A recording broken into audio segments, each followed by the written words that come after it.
ಪರೀಕ್ಷೆಗೆ ಹತ್ತಿರವಾಗಿರುವಾಗ ಹೇಗೆ ತಯಾರಿ ಮಾಡಿಕೊಳ್ಳಬೇಕು? ನಮಸ್ಕಾರ ಸ್ನೇಹಿತರೆ, ನಾನು ನಿಮ್ಮ ಮಿತ್ರ. ಪರೀಕ್ಷೆ ಹತ್ತಿರ ಬರುತ್ತಾ ಇದೆ ಅಂದ್ರೆ ಮನಸ್ಸಲ್ಲಿ ಏನು ನಡೆಯುತ್ತೆ ಗೊತ್ತಾ? ಒತ್ತಡ, ಗಾಬರಿ, ಭಯ. ಇದು ನೀವು ಒಬ್ಬರಲ್ಲ, ಎಲ್ಲ ವಿದ್ಯಾರ್ಥಿಗಳಿಗೆ ಆಗುವ ಸಮಸ್ಯೆ. ಇಂದು ಈ ವಿಡಿಯೋದಲ್ಲಿ ಪರೀಕ್ಷೆಗೆ ಹತ್ತಿರವಾಗಿರುವಾಗ ಏನು ಮಾಡಬೇಕು, ಏನು ಮಾಡಬಾರದು ಅನ್ನೋದನ್ನ ಸಿಂಪಲ್ ಆಗಿ ಹೇಳ್ತೀನಿ. ಕೊನೆವರೆಗೂ ಕೇಳಿ. ಒಂದು ವಿಷಯ ಕೂಡ ಮಿಸ್ ಮಾಡ್ಕೋಬೇಡಿ. ಮೊದಲನೇದು, ಒಂದು ವಿಷಯ ಕ್ಲಿಯರ್ ಮಾಡ್ಕೊಳ್ಳಿ. ಈಗ ಸಮಯ ಕಡಿಮೆ ಇದೆ, ಆದ್ರೆ ಪ್ಯಾನಿಕ್ ಆಗೋದು ಸೊಲ್ಯೂಷನ್ ಅಲ್ಲ. ಪ್ಯಾನಿಕ್ ಆದ್ರೆ ಓದಿದದ್ದು ಮರೆತು ಹೋಗುತ್ತೆ. ಆದ್ದರಿಂದ ಮೊದಲು ಮನಸ್ಸನ್ನ ಶಾಂತ ಮಾಡ್ಕೊಳ್ಳಿ.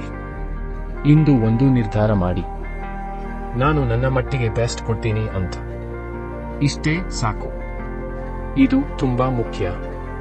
ಪರೀಕ್ಷೆಗೆ ಹತ್ತಿರವಾಗಿರುವಾಗ ಹೊಸ ಟಾಪಿಕ್ಸ್ ಶುರು ಮಾಡಬೇಡಿ. ಏಕೆ ಅಂದ್ರೆ ಹೊಸದು ಓದೋ ಪ್ರಯತ್ನದಲ್ಲಿ ಹಳೆಯದು ಕೂಡ ಕನ್ಫ್ಯೂಸ್ ಆಗುತ್ತೆ. ಇದೀಗ ಏನು ಮಾಡಬೇಕು? ಈಗಾಗಲೇ ಓದಿದ ಚಾಪ್ಟರ್ಸ್, ನೋಟ್ಸ್, ಇಂಪಾರ್ಟೆಂಟ್ ಕ್ವೆಶ್ಚನ್ಸ್ ಇವಕ್ಕೆ ಫೋಕಸ್ ಕೊಡಿ. ನೆನಪಿಡಿ, ರಿವಿಷನ್ ಬೀಟ್ಸ್ ನ್ಯೂ ರೀಡಿಂಗ್. ಈಗ ಬರ್ತೀನಿ ಮುಖ್ಯ ವಿಷಯಕ್ಕೆ. ರಿವಿಷನ್ ಅಂದ್ರೆ ಮತ್ತೆ ಮತ್ತೆ ಓದೋದು ಅಲ್ಲ. ರಿವಿಷನ್ ಅಂದ್ರೆ ನೆನಪಿನಿಂದ ರಿಕಾಲ್ ಮಾಡೋದು. ಹೇಗೆ? ಪುಸ್ತಕ ಮುಚ್ಚಿ ನೀವೇ ನಿಮ್ಮನ್ನು ಪ್ರಶ್ನೆ ಮಾಡಿ, ಈ ಚಾಪ್ಟರ್ನಲ್ಲಿ ಏನು ಇದೆ? ಈ ಕ್ವೆಶ್ಚನ್ಗೆ ಆನ್ಸರ್ ಏನು? ಬರದಿದ್ರೆ ಅದೇ ವೀಕ್ ಏರಿಯಾ, ಅದನ್ನ ಮತ್ತೆ ಓದಿ.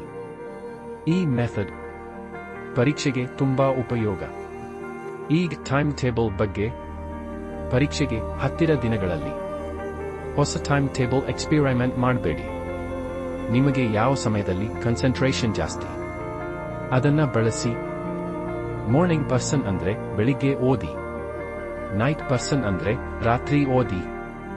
ಒಂದು ರೂಲ್ ಮಾತ್ರ, ಸ್ಲೀಪ್ ಕಾಂಪ್ರಮೈಸ್ ಮಾಡಬೇಡಿ. ನಿದ್ರೆ ಇಲ್ಲ ಅಂದ್ರೆ ಮೆಮೊರಿ ಫೇಲ್ ಆಗುತ್ತೆ. ಇದು ಇಗ್ನೋರ್ ಮಾಡಬಾರದು. ಪರೀಕ್ಷೆ ಸಮಯದಲ್ಲಿ ಜಾಸ್ತಿ mobile, negative friends, heavy food ಇವೆಲ್ಲ ಅವಾಯ್ಡ್ ಮಾಡಿ. ಮೊಬೈಲ್ ಬೇಕಾದ್ರೆ ಸ್ಟಡಿ ರಿಲೇಟೆಡ್ ಮಾತ್ರ. ತುಂಬಾ ಒಳ್ಳೆ ಜಂಕ್ ಬೇಡ. ಫುಡ್ ಸಿಂಪಲ್ ಇಟ್ಟುಕೊಳ್ಳಿ. ಇದು ನಿಮ್ಮ ಬ್ರೈನ್ಗೆ ಹೆಲ್ಪ್ ಆಗುತ್ತೆ. ಒಂದು ಮಾತು ನೆನಪಿಟ್ಟುಕೊಳ್ಳಿ, ಪರೀಕ್ಷೆ ನಿಮ್ಮ ಜೀವನದ ಅಂತ್ಯ ಅಲ್ಲ. ಇದು ಒಂದು ಹಂತ ಮಾತ್ರ. ನೀವು ನಿಮ್ಮ ಬೆಸ್ಟ್ ಕೊಟ್ರೆ ಅದಕ್ಕಿಂತ ದೊಡ್ಡ ವಿಕ್ಟರಿ ಇಲ್ಲ. ಭಯ ಬಂದಾಗ ಒಂದು ಡೀಪ್ ಬ್ರೇತ್ ತೆಗೆದುಕೊಳ್ಳಿ. ನಿಮ್ಮನ್ನೇ ಕೇಳಿ, ನಾನು ಓದಿದ್ದೀನಿ ತಾನೇ? ಹೌದು ಅಂದ್ರೆ ಸಾಕು. ಸ್ನೇಹಿತರೆ, ಪರೀಕ್ಷೆ ನಿಮ್ಮನ್ನು ಡಿಫೈನ್ ಮಾಡಲ್ಲ. ನಿಮ್ಮ ಪ್ರಯತ್ನ, ನಿಮ್ಮ ಶಿಸ್ತು, ನಿಮ್ಮ ಆತ್ಮವಿಶ್ವಾಸ, ಅದೇ ನಿಮ್ಮ ಐಡೆಂಟಿಟಿ.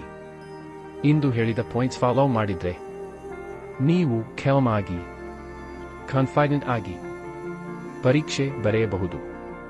ಈ ವಿಡಿಯೋ ನಿಮಗೆ ಉಪಯೋಗವಾದ್ರೆ ದಯವಿಟ್ಟು ಸಬ್ಸ್ಕ್ರೈಬ್ ಮಾಡಿ, ಲೈಕ್ ಮಾಡಿ, ಶೇರ್ ಮಾಡಿ. ಮತ್ತೆ ಭೇಟಿಯಾಗೋಣ ಇನ್ನೊಂದು ಉಪಯುಕ್ತ ವಿಷಯದೊಂದಿಗೆ. ನಾನು ನಿಮ್ಮ ಮಿತ್ರ.